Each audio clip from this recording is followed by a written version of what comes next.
What's the nonprofit of the year all about? Want to learn more and learn about this Saturday's American Heart Walk? Stay tuned. Carolina People's bringing it to you.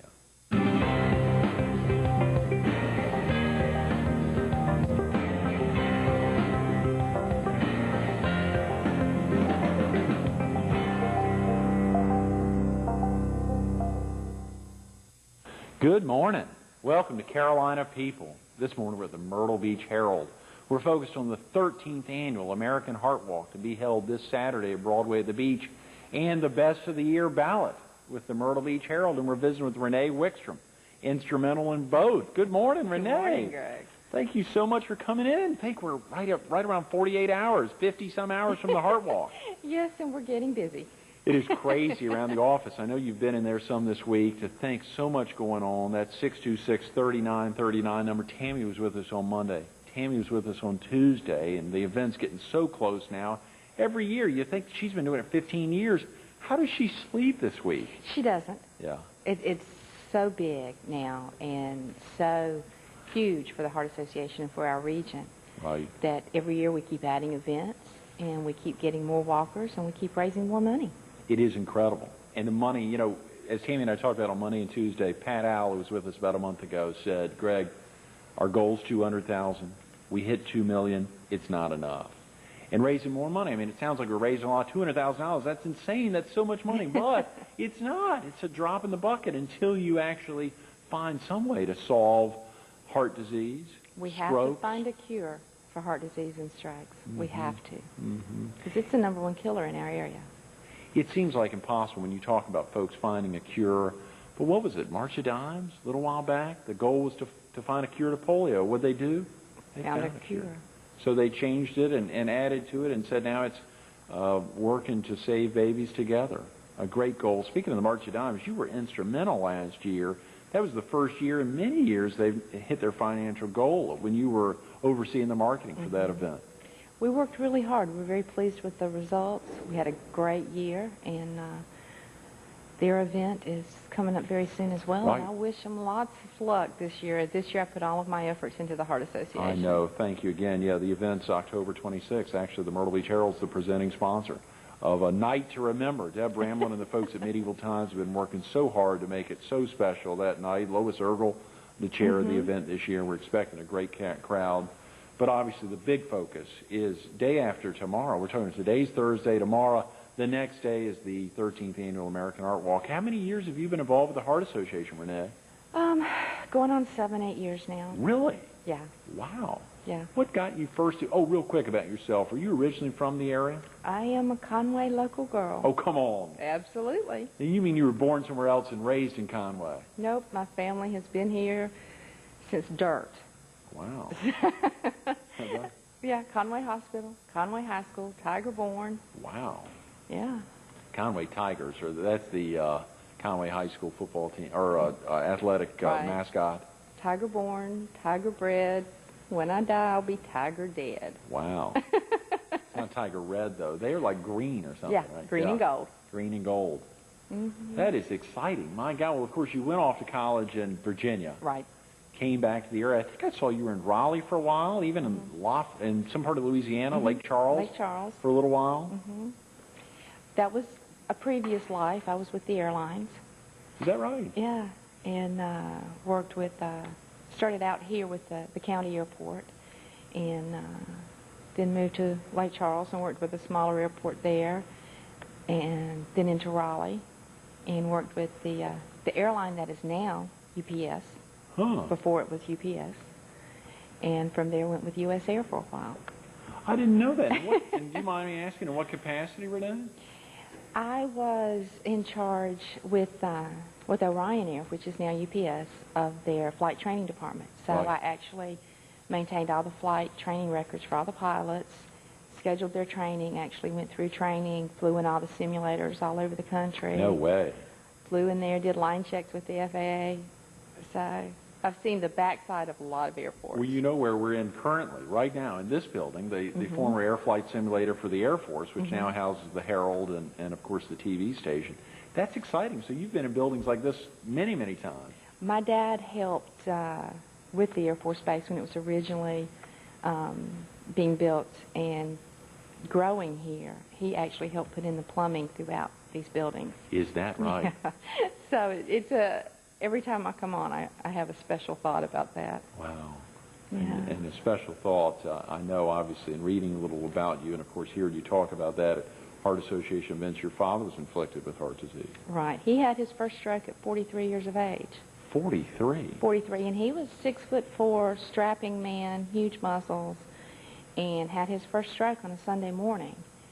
And spent the next 20-some-odd years fighting stroke and heart disease.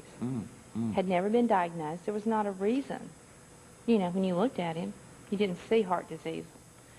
And, you know, it's so hard to watch a man like that go through it. His major stroke left him so debilitated. Really? I mean, totally paralyzed on his left side, lost his speech. You mean the one at 43? No, this was later. about 7 years later. And through the you know, doctors and training and physical therapists, he came back. And he walked and he drove and he did everything that he possibly could.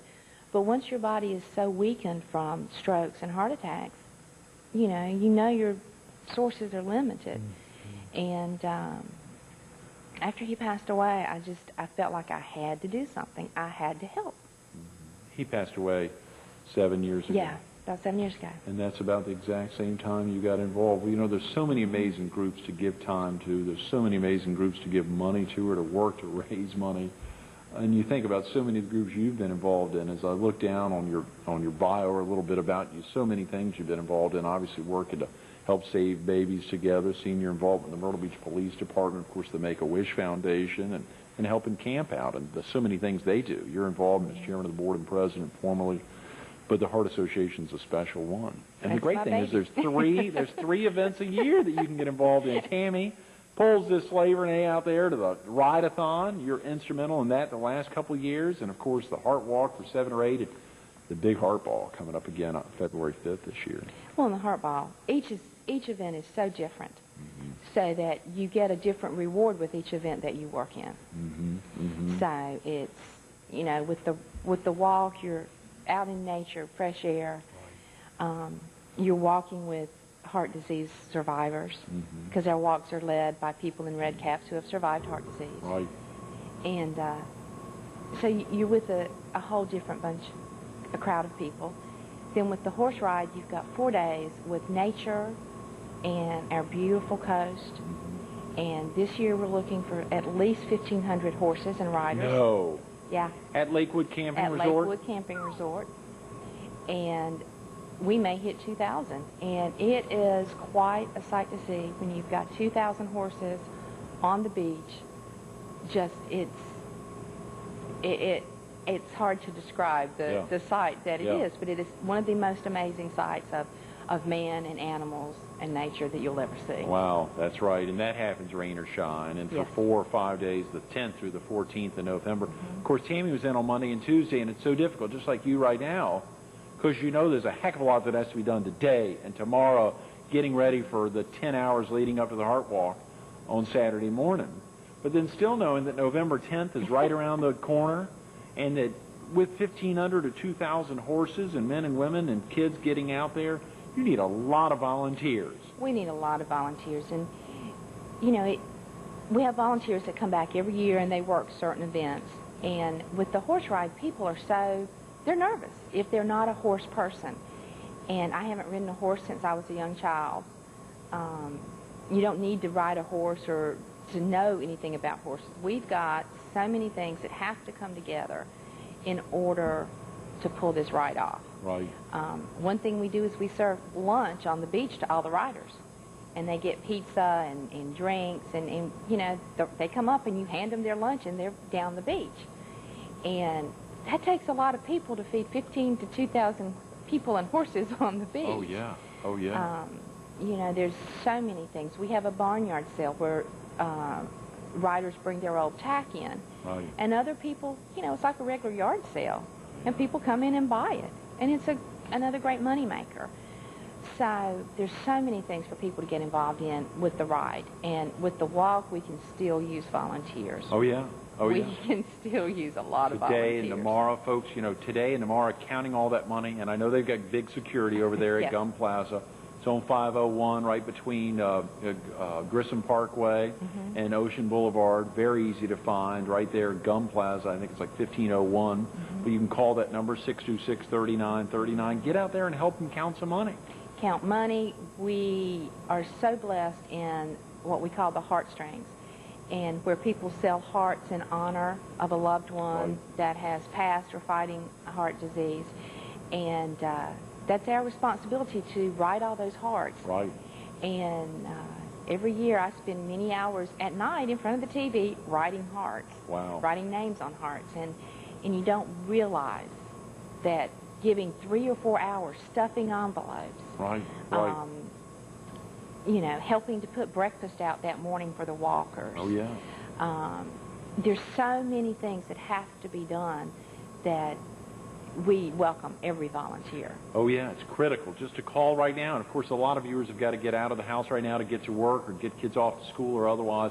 Call in that phone number. It's real simple. Again, the number is 626-3939. 843-626-3939. And again, heart disease and stroke do not discriminate. No. It's like cancer. It's like AIDS, anything. They do not discriminate. Race, age, anything, sex. It's going to impact you in some way or another. I mean, obviously, strokes had such a dramatic impact on you, heart disease on so many families. It's going to touch you. It will, and you know, volunteering is, people think it's not for me. And it's so important. If you've got an hour or 2 hours a week, 2 hours a month, you'd be surprised what 2 hours a month in the Heart Association office can do. It can free up the administrative assistant, if you answer the phones, for her to do something else. Right. We've got envelopes to stuff. We've got packets to put together.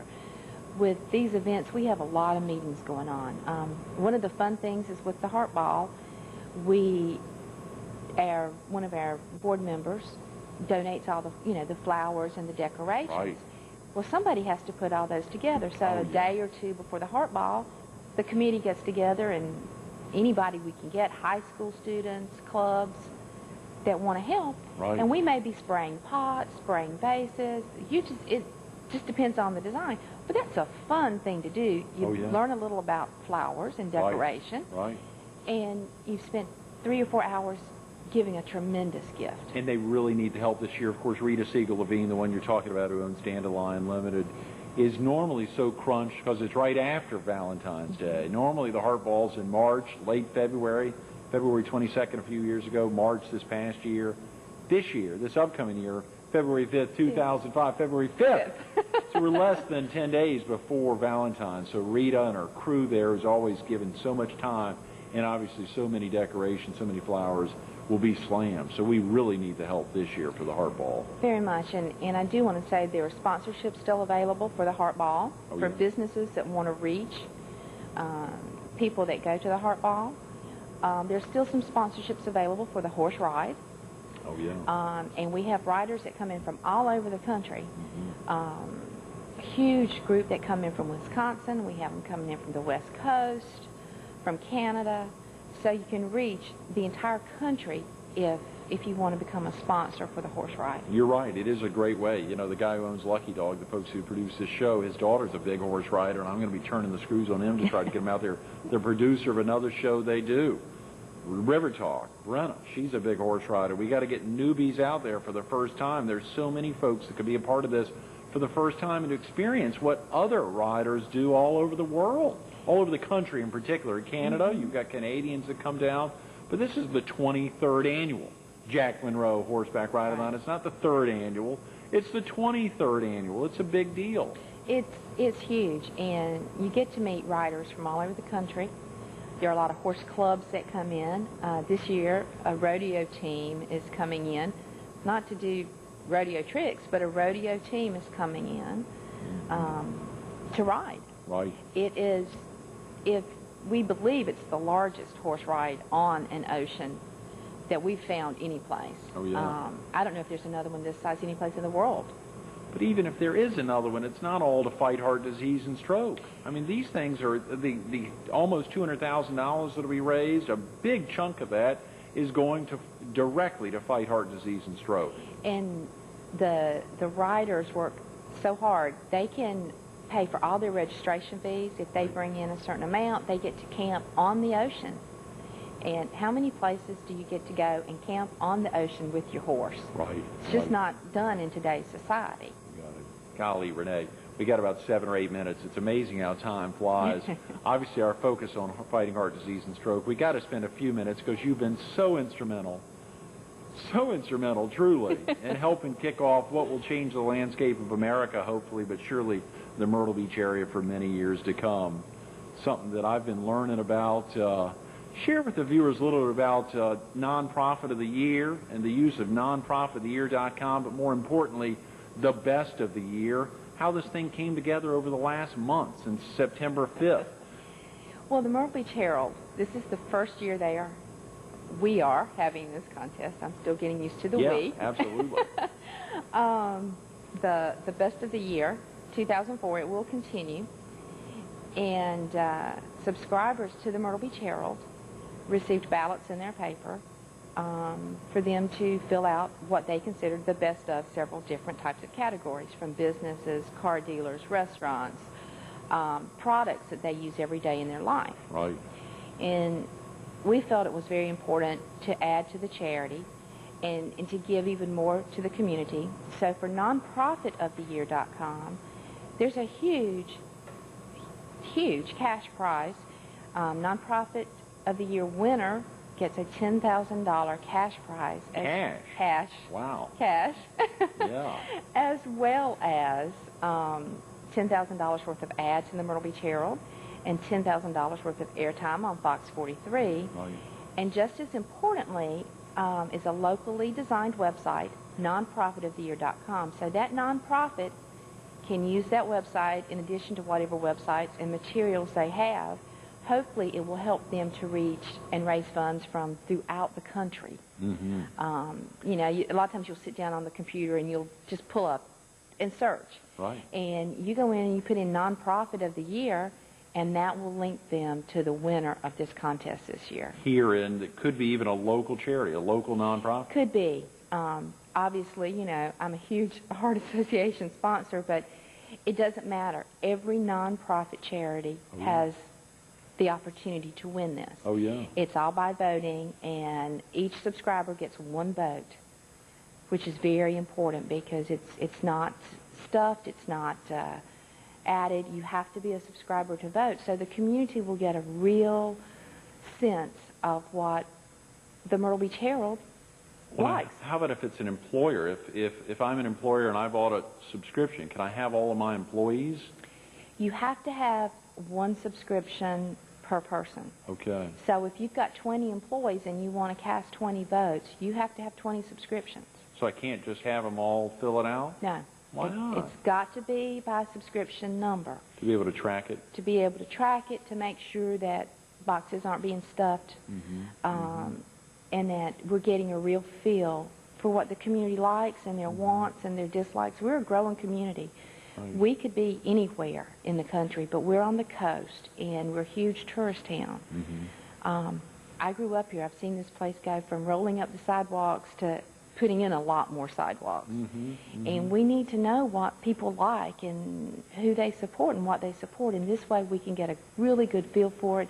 And then we'll share it with our readers early in 2005 so they'll know who won each of the categories. I think I understood the Herald's going to have a big party, obviously, for the Nonprofit of the Year, but also the 280 category winners, a big event in early January 2005 to celebrate everyone. And, of course, some of those categories, it's pretty difficult to have a representative from Cigarette of the Year or Luxury Car of the Year. Some of those things, how did y'all make that decision to have categories that have really not a total significant focus here in the area?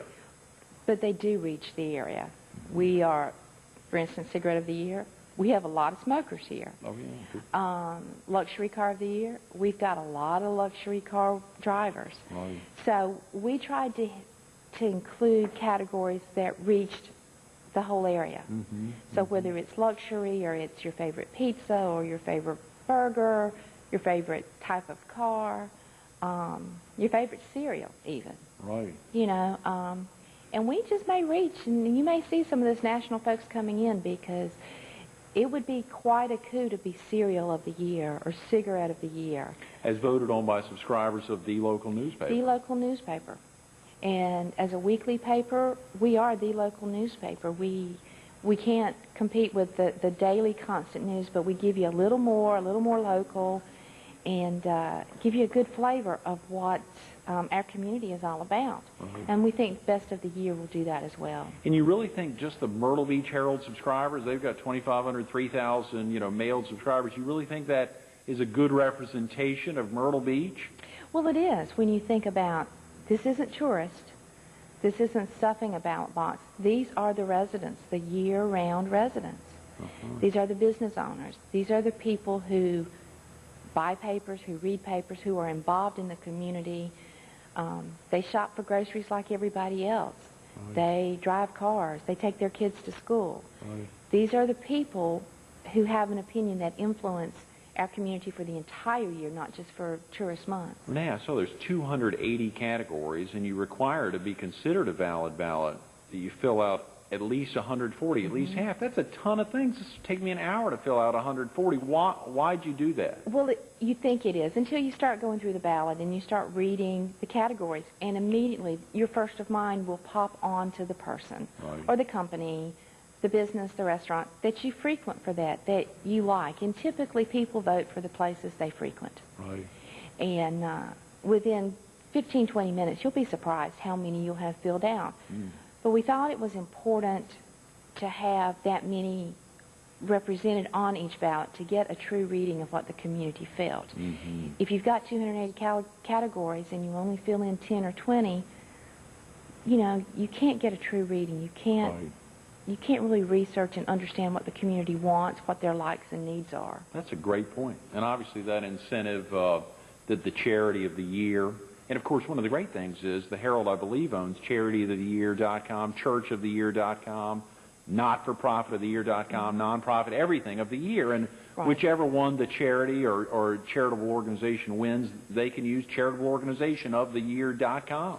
That's right. The Herald has several of those website addresses that they own that will be, you might not consider yourself a nonprofit by name, but you truly are a nonprofit. You may consider yourself a charity. So if you're the winner and you prefer to be called Charity of the Year instead of Nonprofit of the Year, we can do that because we own those names as well. So we can help define your website as Nonprofit Winner of the Year to best fit your needs.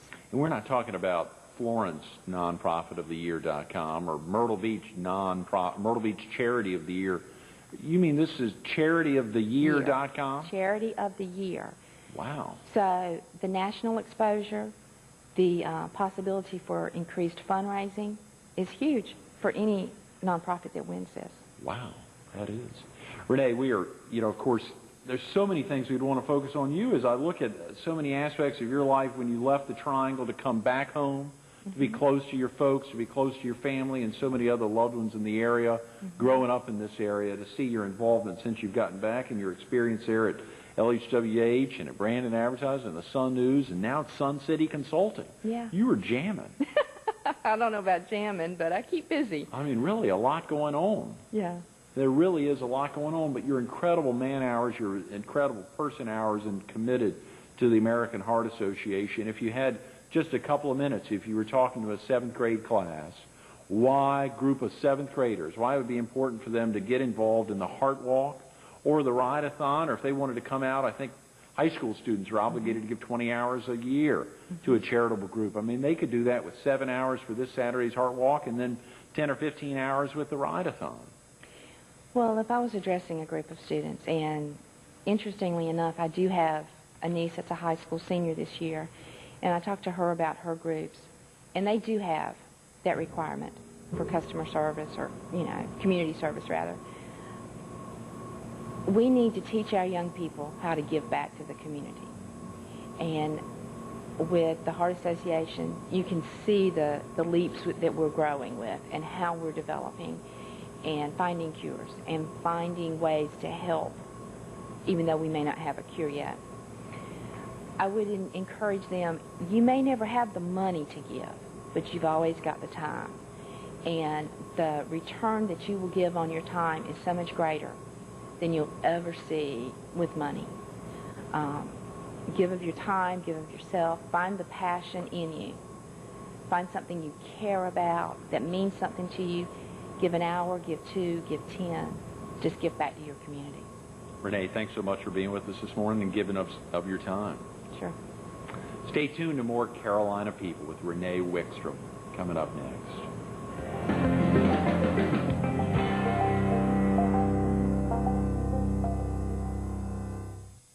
This is a non-commercial show, but we're focused on the charity of the year, the nonprofit of the year. If you've been sitting here the last 30 minutes, you know Renee's nonprofit of the year. It's the American Heart Association. If you know me, you know it's the American Heart Association, but we can't stuff the ballot box. The American Heart Association is not necessarily going to win the nonprofit of the year as voted on by subscribers of the local newspaper. Visit nonprofitoftheyear.com, or if you want to meet our nonprofit of the year, you can come out to Broadway at the Beach this Saturday, 8:30 a.m. registration for the half-mile walk, the first underwater walk in America at Ripley's Aquarium, or the 10 o'clock kickoff for the 13th annual American Heart Walk to fight heart disease and stroke. Make a commitment to your charity. Visit charityoftheyear.com to learn more.